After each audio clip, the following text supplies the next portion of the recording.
Okay, so there's one halacha here in Hilchas Vestus that I wanted to discuss, a very important halacha, and it shows a lot about the relationship between a husband and wife, and that's the halacha of Yotze L'derech.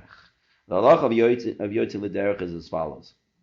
A man who goes away on a business trip, he has to go to a certain distance, is exactly how far it is, how much time it is, Seder, if it becomes nogea, to a certain amount of, you're not sure, pratim, so then you can ask a shaila about it. But certainly if a person goes away, let's say, for a week, and he goes overseas for business, probably would be even less than a week, and he goes away on business, he falls into this din of Yotze L'derech. The din of Yotze L'derech is that a woman has a tshuka for her husband the night before he leaves. She has a tshuka, and whenever a woman has a tshuka, that's where there's a chiyuv mitzvos oina. Ve'etzem, the mitzvah of mitzvos oina, which is in Parshas Mishpatim, sher ksus va'oina lo sigro. So that mitzvah is a chiyuv ben adam lachavero that a husband has towards his wife. That mitzvah is totally on the tshuka of a wife. If a woman has a tshuka, then a husband has a chiyuv d'oraisa to fulfill that tshuka.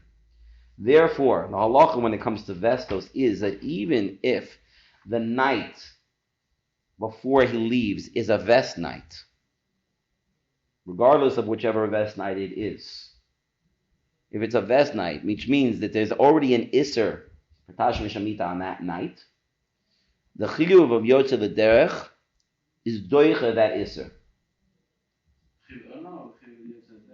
The chiyuv, meaning the halacha of Yotze L'derech, which is based on mitzvahs oina, is so Yotze L'derech. The reason why, I'll explain it a little bit more. What's dafka Yotze L'derech?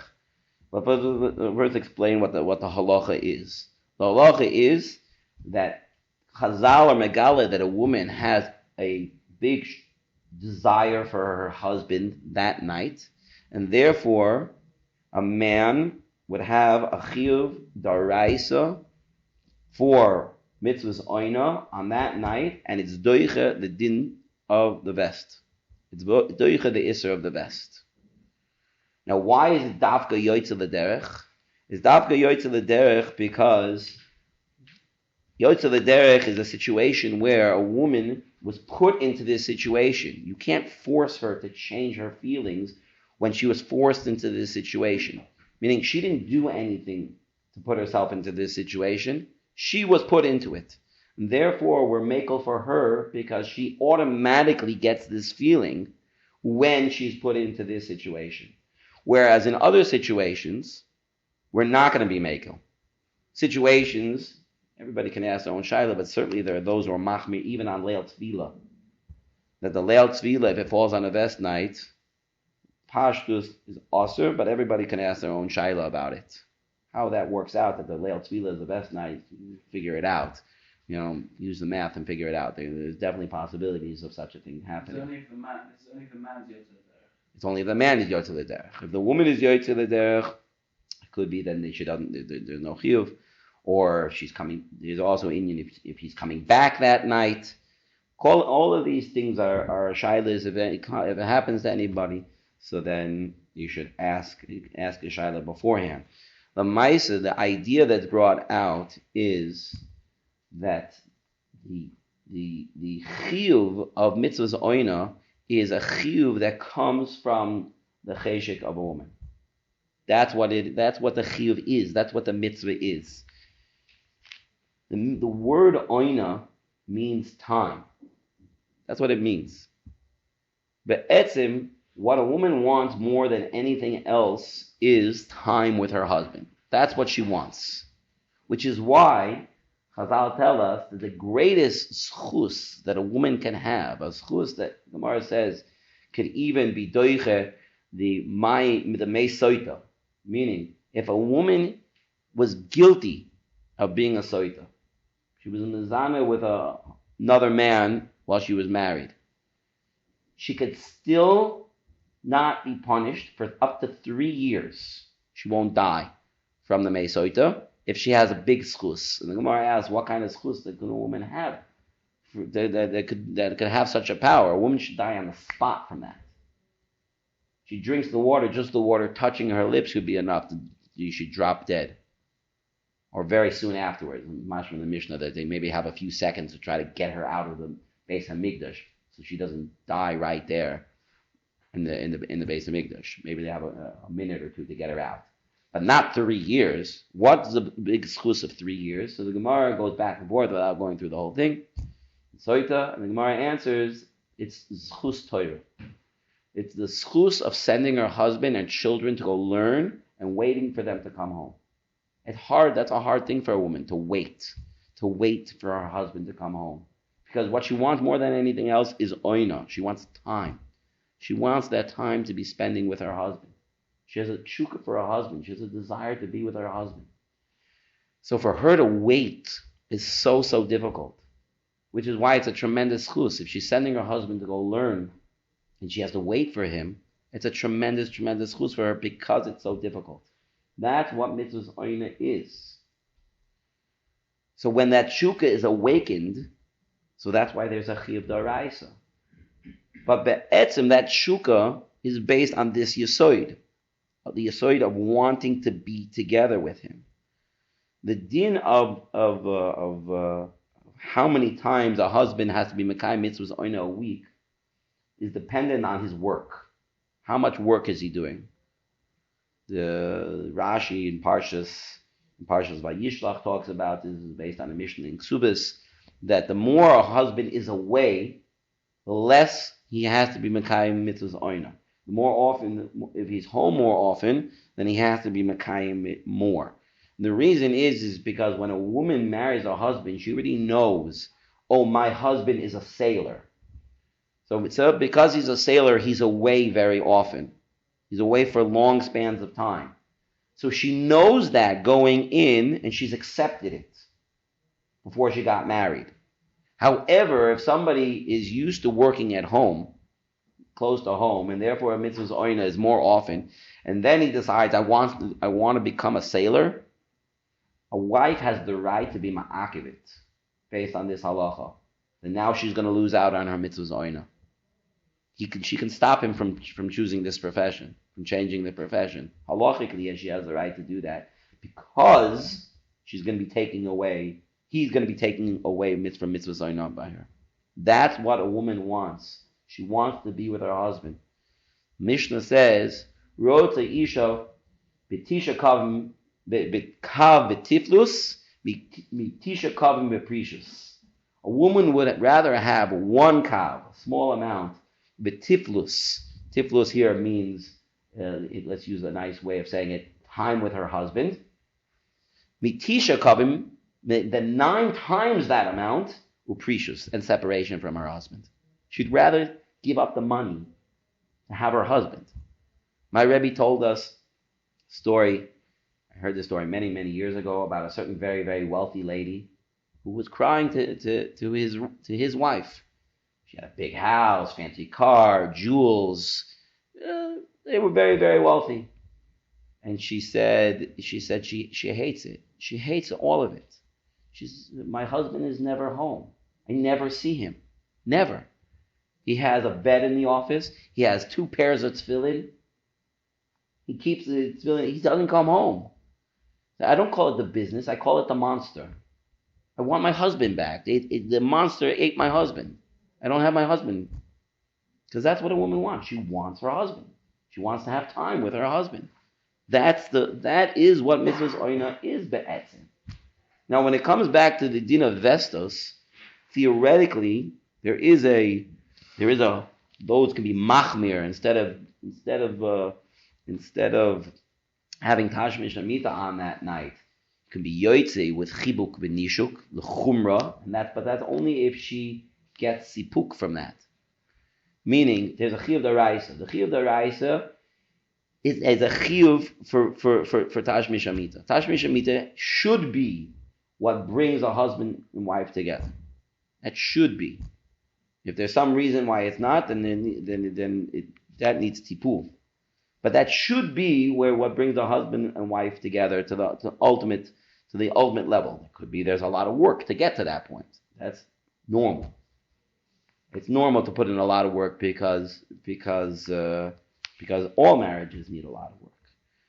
But for her to get the same level of sipuk from chibuk v'nishuk has to be that she's on a very, very high level and that she's moichel on the rest. So theoretically, there's a chumrah that if it's a oina's vest, if it's a vest night, so then if she gets her sipuk from chibuk v'nishuk, so then you could be yotzei like that too. But a person should not rely on this chumrah, because how do you know?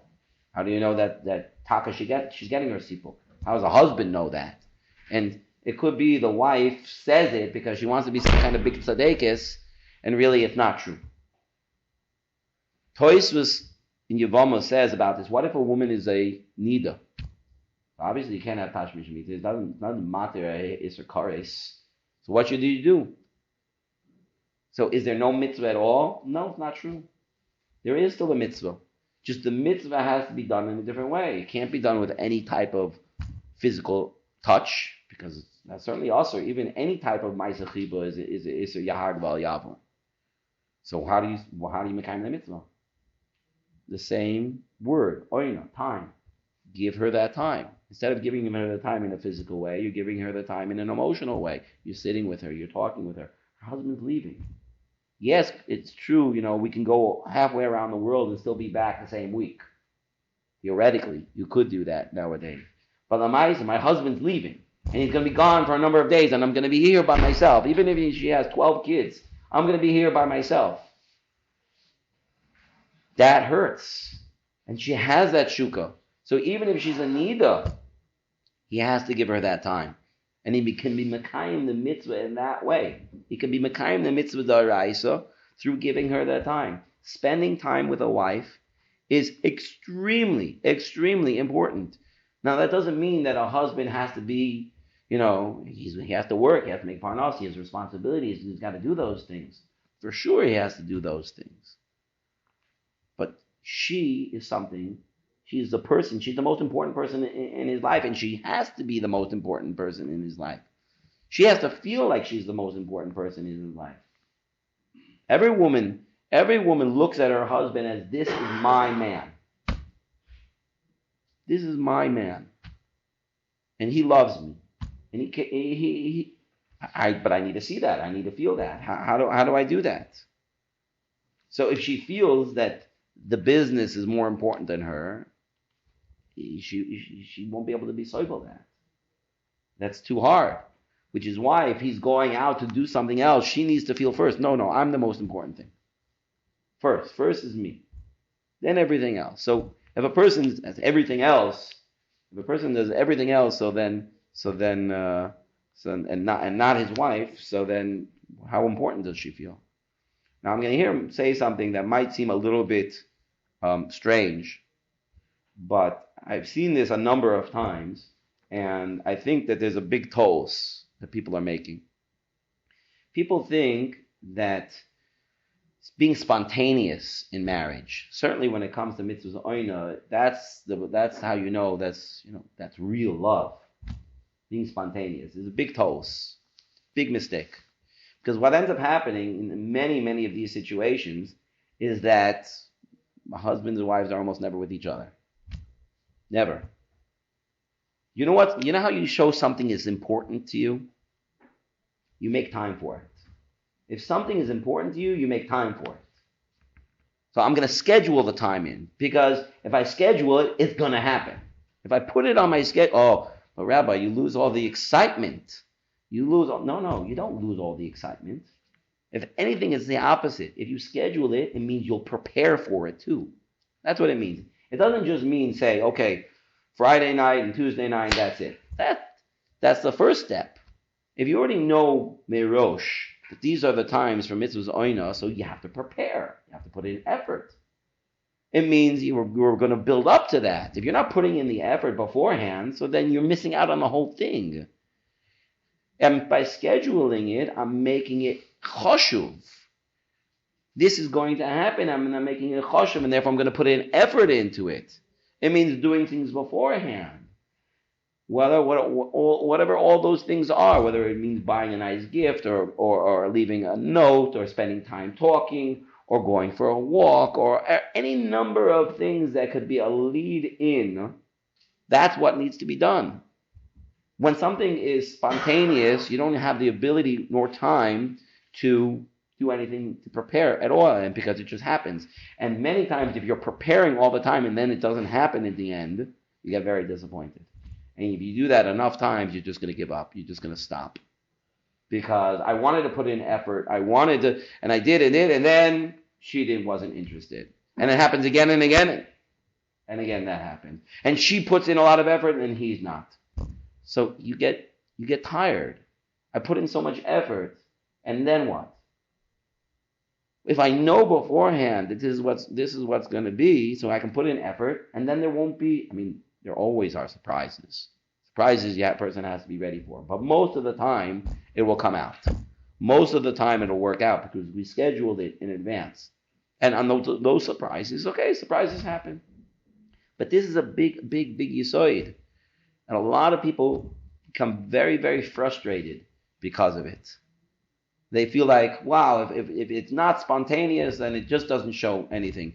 You're scheduling a time like you have an appointment at the dentist. Come on, that's not romantic. What is that? No. When you're scheduling time, it means I'm putting in effort. That's what it means. It means that if a person schedules the time and only shows up at the time and didn't put any effort in before, and they're just doing the wrong thing. That's wrong. You always should be putting in effort.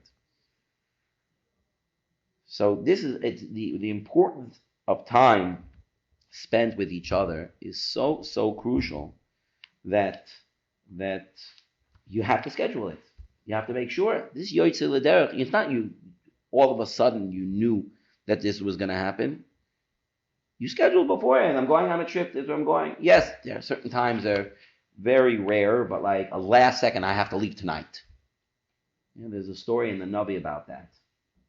There's a story in the Navi, Yirmiyahu, the Navi, Yirmiyahu was conceived on the night that his father ran away because his father was in danger of being murdered.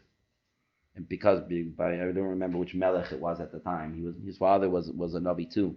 And the king was murdering all the Nevi'im.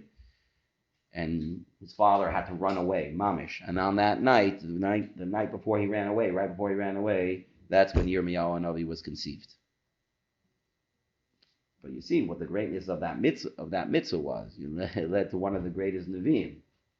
Okay, that was something that was not planned, but I'm sure that the Shalom Bayis and the kesher between the husband and wife in that story was already very strong. But that's what mitzvahs oina is. It is setting aside time to be with each other, to be caring, putting in effort to show your wife that she is the most important thing. That's what a person needs to do. Now, let's go now into a little bit more into the Shalom Bayis side of this. The purpose of marriage is to bring achdus and shleimus between two halves of the same neshama.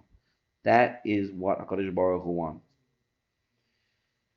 When we talk about building love between a husband and wife, so we have to understand that you don't have to be the biggest Baal Chesed in order to build love. You don't have to. There has to be just a very basic understanding. And that basic understanding maybe is hard to be toifus right away, but it's still crucial. It's a crucial understanding. And that is that I love her not because I'm a Baal Chesed and I'm giving to her. I love her because she's part of me. She is me. That has to be the approach. She's like my arm. I don't think about I cut myself when I'm cutting my meat by accident. I knife slip and I cut my finger. I'm gonna beat up my hand because it hurt the other hand. That's what I'm gonna do. I'm gonna get angry and because it hurt the other hand. That's silly. It's all one person, all one thing. That's the way a person has to look at his wife. That she is mamish me. That has to be the approach. Yeah? If a person looks at her like that and builds it in more and more and more naturally, you will gain that love. This is not a natural relationship like a blood relationship. It's not a parent to a child. It's not a brother and sister. It's not brothers. There is a lot of place for you know, for a fragile for this to break because we don't have that natural blood connection. Right? A woman said to me one time, I love my children because they're part of me.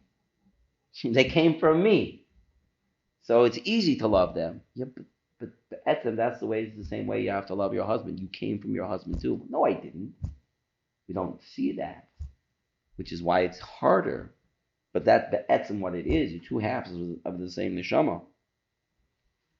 And lamaise, it's something that has to be built in. Again, you have to be thinking about this all the time. A woman needs to feel that in her husband's mind, she's number one. She'll be number one. She's me. If she's me, so then of course she's number one. Of course, who do I care more about anybody else than myself? I care about myself. So if she's part of me, then of course I care about her. It's poshut. Everything is her because she's me. When a person's been married for a little while, how long it takes, everybody's a little bit different. You can start getting used to things, and you forget. People forget the need that they have. They forget that they need to work on things. You just going with life. You wake up in the morning. You gotta daven and eat and go to work, and you get into a routine, and life happens, and then kids come and they become part of the routine too. And as you have more kids and kids get older, they become much more part of everyday life, and things just kind of like fall on the wayside. Would be the natural way if somebody wasn't working on it. You just get busy. You get busy with life. You get busy with everything that happens. The more things that you have in life, the less time there is for the relationship between a husband and a wife. That's just mitzias. As Hashem, everybody should have big families, but it becomes much, much harder as things move along. Husbands see it right away when their wives have babies, that all of a sudden, I'm not the most important thing in the world anymore. Right? And a husband can feel very easily like, well, she forgot about me. Baby's here, husband's not so important anymore. Now, that's not true. That's not true. And if you ask her and you even accuse her of such a thing, she might start crying. For sure not. It just happens to be that the baby takes up so much time and effort that there isn't enough time. So it feels that way. It feels like, oh, you know what? We don't have any time for our relationship anymore. Which is why there has to be even extra effort in those situations. You get used to things, it becomes easy, it becomes natural, and all of a sudden we forget to work on our relationship. Forgetting to work on your relationship is a big, big problem because naturally things will get weaker. To the point where it's kind of hard to imagine, but there are people out there that have lost their relationship completely. They're living together in the same bedroom and they have no relationship with each other. It's very scary and sad. How could such a thing happen? It doesn't happen overnight like that. It happens a little bit at a time, They never spend any time working on the relationship. They never spent time. They never did anything. Maybe in the beginning it was painful to feel this happening, but slowly you get used to it until it becomes normal to feel lonely. That's a very sad mitzias, which is why a person always has to be working on themselves. It easily can become something that's not so important and you don't give proper attention to, which is why there's a thing nowadays, date night. We have a date night. It used to be when you got married, what do you mean? Every night was date night. Every night was date night. Now we need to schedule a date night and it comes out once every 3 weeks. Yeah. Why? Because everybody's so busy. Everybody's so busy. As the kids get older, it becomes even harder. When the kids are young, you put them to sleep at a decent time, and you can still have the nighttime with the wife. Once your kids become teenagers, forget about it. You don't have nighttime even.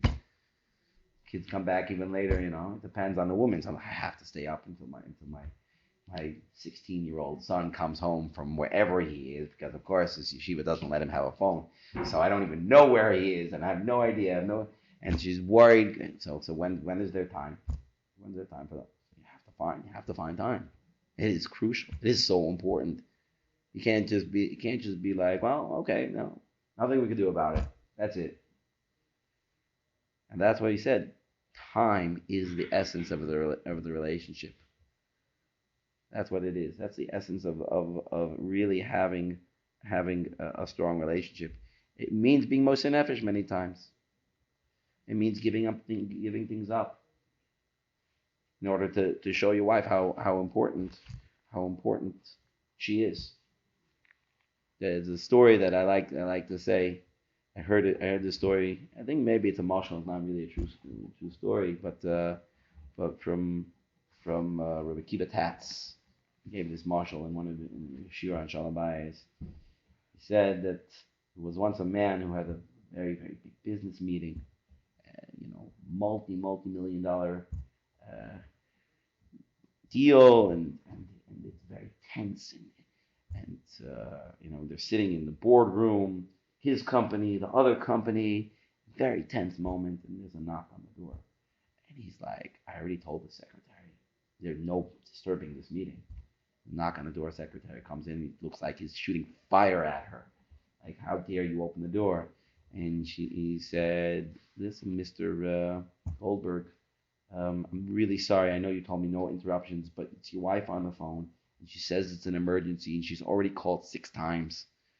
So here's the phone. So Rabbi Tatz says, let's stop the story for a second. Does this woman know that her husband is having a big business meeting now? Well, probably if she's called 6 times.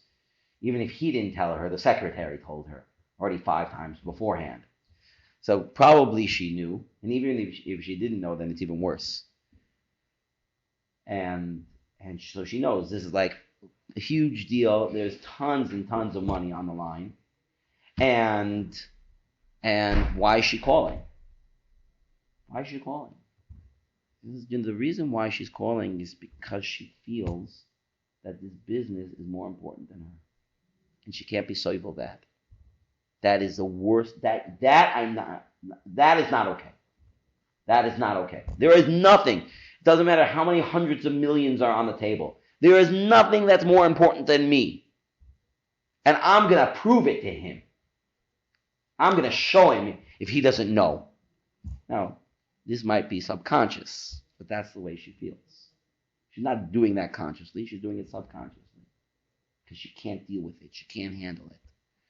So if this husband were smart, if he were smart, he would never have gotten to this situation in the first place. But at least now, if he knows how to deal with this properly, so Rabbi Tatz continues the story, this is what he should do. He should take the phone, and he should say out loud, so that everybody in the room, and specifically his wife, can hear. He should say, gentlemen, you can all wait. My wife is on the phone. And they get on the phone. Yes, honey. Oh, yes, I'm in the middle of a business meeting. Yes, it doesn't make a difference to me. They can all wait. I don't care. You're the most important thing in my life. And then probably she'll say something like, oh, you know what? It's okay. Call me after the meeting is over. Are you sure? I don't mind making them wait. And then she'll say, yeah, don't worry. It's okay. Because that's all she wanted to hear. That's what she didn't care, like, really what he wants for dinner, or to remind that tomorrow he has a dentist appointment. She just wanted to know that I'm more important than them. That's a husband's responsibility. He has to do that all the time. How does he do that? There are a million different ways of doing it. But the more he gives up from himself, the more she sees it, the more she feels it. Once she feels it, she doesn't, it's fine. She'll give him the time to do whatever he needs to do. No problem. She won't call in the middle of a business meeting. She won't bother him when she knows that he's busy with something. She won't. Once she knows that she's number one, once he's given her already that, then she feels I'm the most important thing. And that's what it means to be one. That's what it means to have achdus. That feeling of being completely close. That's something that doesn't come without working hard. A person needs to really work hard and show it again and again and again. Many times men feel right at the very beginning of the marriage, I am in heaven. I mamish feel completely shalem. I feel good about myself. Everything's wonderful. It's amazing. A month after the chasana, it could be a feeling like that. A month and a half, 2 months. Then what happens after that? All downhill. Why? Because the wife never felt that. She didn't feel it after a month and a half. She never felt that. Because to get that feeling of real shlemos, for a woman, she needs to feel my husband loves me. That's what she needs more than it. After a month and a half, that's not going to happen. Even if you said every single day, I love you, I love you, I love you, every single day, 5 times a day, it's not good enough. It's not good enough because talk is cheap. The more she sees again and again and again and again that he's willing to put me first, that he's willing to be most nefesh for me, that he's willing to do things for me more than anything, and I see it again and again and again and again, that's when she'll have that feeling. How long will it take? Depends on how much you do. It's a hard thing to know. It depends on how strong the relationship is. It depends on if there are other things that are getting in between in their relationship. It depends if they don't have that exclusive nature to their relationship. If he's doing these things for her all the time, but they're also she has a relationship with these men and he has a relationship with these women, so all those things are going to get in the way because numerous relationships. That doesn't mean that a person can't have a relationship with their mother or sister or grandmother. It doesn't mean that. We spoke about this already in the past. But it means this relationship is the most important thing, and she needs to feel that. The more she feels that, the closer you will get to real shleimus and achdus. The more time you have together, take advantage of it. If you have other things that you have to do, whether it's children or work or other things, learning, if you have all those other things to do, yeah, it's true. But it doesn't mean that she should not have. She should have her time, and it should be quality time. Sometimes it means taking off of work. Yeah, when a husband comes home early because his wife needs to go to the mikvah, so he comes and he takes care of the kids, or he takes care of dinner, or he helps her out in a different way, that shows a lot. But it shows even more when he does a lot of these things the days before that. When he helps her out the days before that, when he's not necessarily getting anything back, when he's doing things for her and he's not necessarily getting anything back, that's really when she sees how much he cares about her. Not just because there's something that he's going to get back, but certainly when there are more chashuv days, when there are things that they're going to bring more closeness. Certainly, a wife wants to see my husband is excited about mikvah night just as much as I am, but she should already see it days beforehand. They should already be talking about it, planning. He should already express his excitement beforehand, obviously in a mutter way, keeping all the halachos properly. The more she sees that, the more they have that close relationship. Okay, I think we're going to stop over here. Shkoyach.